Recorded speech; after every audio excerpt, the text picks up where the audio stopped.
E aí, pessoal, aqui é o Elias, professor de História de vocês. Estamos de volta, né, para a gente dar continuidade à nossa discussão sobre a independência, né, das colônias inglesas, né, no caso, a independência dos Estados Unidos. Na aula passada, a gente já discutiu um pouco sobre como é que se deu a colonização inglesa, né, o surgimento das 13 colônias, e as suas características, no caso das colônias do Norte, as colônias do Sul. Também falamos bastante sobre a relação, né, dessas colônias com as outras colônias da América e mesmo com a Europa, com a África, né, no chamado comércio triangular. Então hoje a gente vai comentar mais sobre os antecedentes da, da, da Revolução de Independência, então entender quais são as causas, né, os motivos que levaram o rompimento entre as 13 colônias e a Inglaterra, tá? Então vamos lá para nossa aula para a gente poder seguir. Não esqueçam, né? Façam a leitura dos capítulos, não deixem de fazer as suas anotações. O que tiver de dúvida, envia lá no Google Class para eu poder responder e a gente dialogar, tá certo? Então vamos lá para a gente seguir.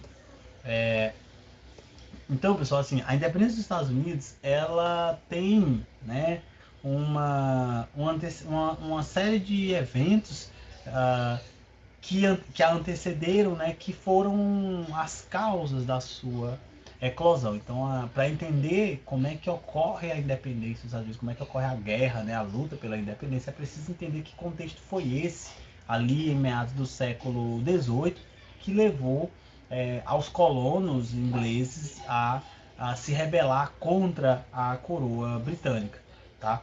E aí a gente vai comentar justamente isso. Então, um fator fundamental é a chamada mudança no mercantilismo britânico. E essa mudança, ela decorre de vários fatores.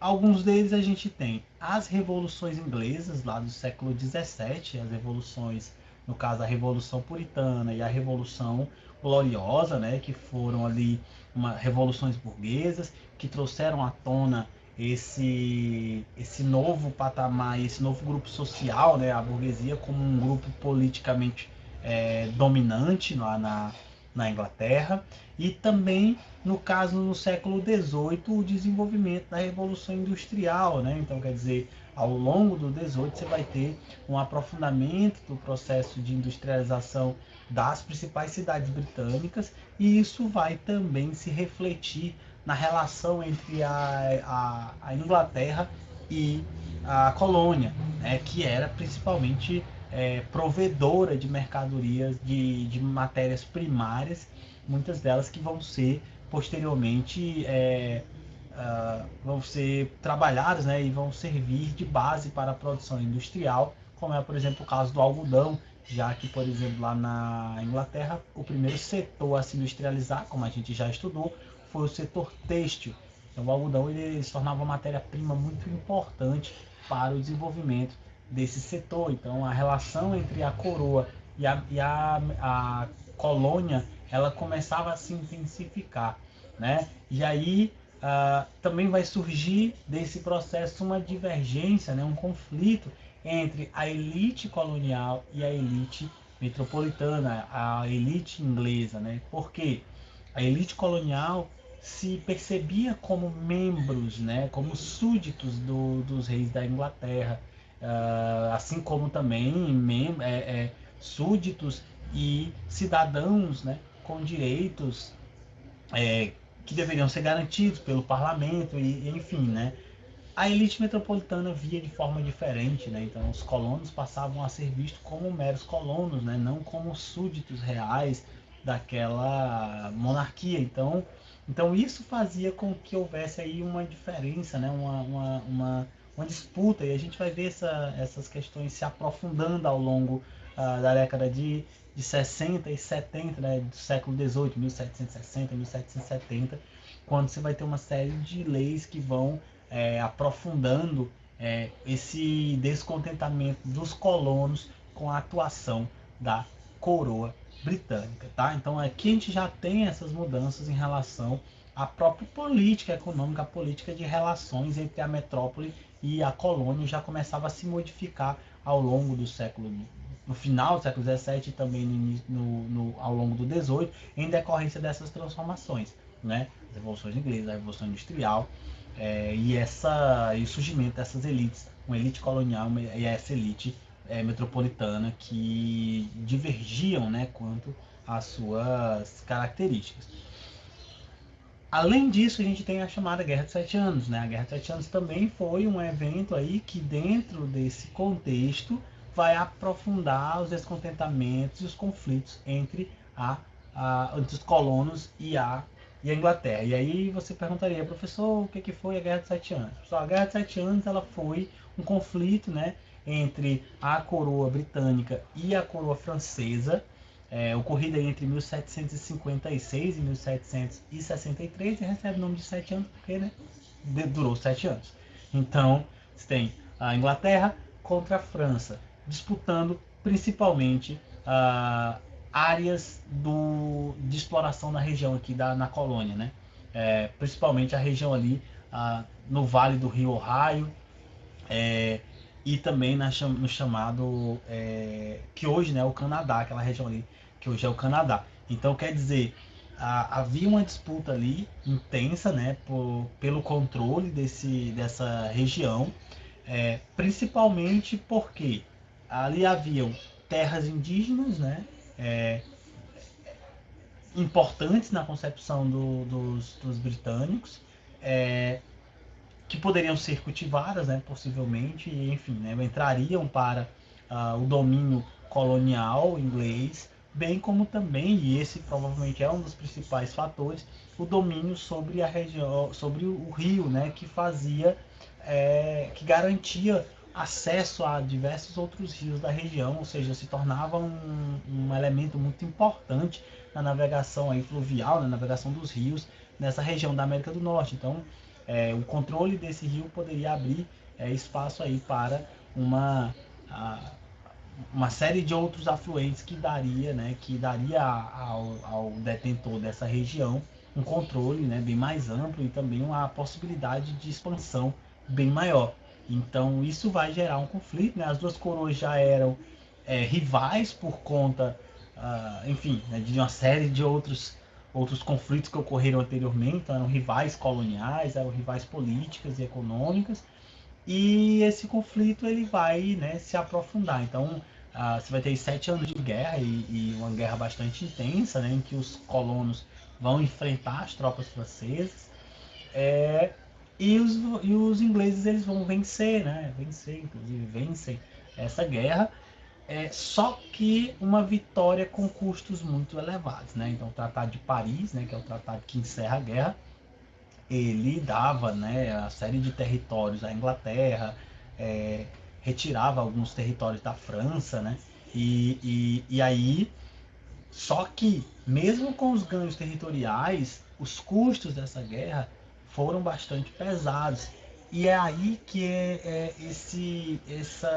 essa guerra ela entra de forma mais intensa na questão da independência dos Estados Unidos. Porque a, a coroa, para tentar cobrir, né, esse gasto, esse rombo aí, né, no caso nas contas, vai buscar estabelecer uma série de novos impostos que visavam aumentar a arrecadação e, ao mesmo tempo, tentar manter as colônias, né, aumentar o controle metropolitano sobre as colônias.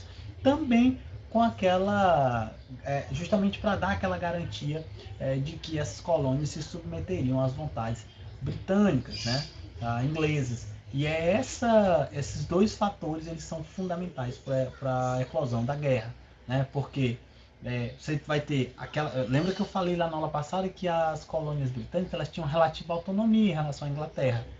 Pois é, com a Guerra de 7 Anos, essa autonomia ela passa a ser ameaçada, já que a Inglaterra vai começar a baixar uma série de leis e decretos que vão minando essa autonomia que a colônia tinha em relação à metrópole, e ao mesmo tempo vai aumentar cada vez mais a quantidade e o valor desses impostos que vai descontentar aí, né? vai atingir diretamente os grandes produtores e a elite colonial aí, no caso das 13 colônias. Então, aqui a gente tem aqui, de certa forma, o centro aí, né, que vai aumentando o descontentamento em relação à relação entre a metrópole e a coroa. É, outro fator importante é que mesmo após a guerra, né, a coroa britânica decreta aí a manutenção da força militar de forma permanente na colônia. Então, agora, militares, né, que vieram, por exemplo, para lutar na Guerra de 7 Anos, vão permanecer aqui, né, na América, e basicamente isso vai custar um valor muito caro, né, aos colonos, né, que vai gastar bastante para a manutenção dessas tropas. É, de forma também que era, de certa forma, uma presença indesejada, né? Já que os colonos não exigiam isso, né? Não pediram isso, isso foi imposto a eles. Então, quer dizer, você vê que a partir daí há um esforço maior da Inglaterra para tentar manter a sua colônia sobre domínio, né? Tentando aí minar qualquer possibilidade da colônia de se emancipar, de se separar da Inglaterra. Olha só, em 1763, né, após o final da guerra também, isso é uma coisa que frustrou bastante alguns dos colonos, né, porque muitos colonos lutaram na Guerra de 7 Anos acreditando que, se eles vencessem a guerra, poderiam expandir suas terras para essas novas terras conquistadas. Né? É, e aí, em 1763, a coroa britânica baixa aí a lei, né, proibindo o avanço dos colonos, o avanço colonial para os territórios indígenas na região ali do rio Mississippi, entre o rio Mississippi e a Cordilheira dos Apalaches. Então, quer dizer, minou, né, todo o interesse aí desses colonos, né, que agora, a partir de então, passavam cada vez mais a ver a guerra, né, como e não só a guerra, mas a coroa como um grande inimigo que passou a explorar de forma muito intensa essa colonização, né? Que só para a gente conhecer um pouco aqui, ó, tá bem ruim o mapa, mas dá para a gente ver, né? Aqui a gente tem as 13 colônias em laranja, ó, aqui, tá?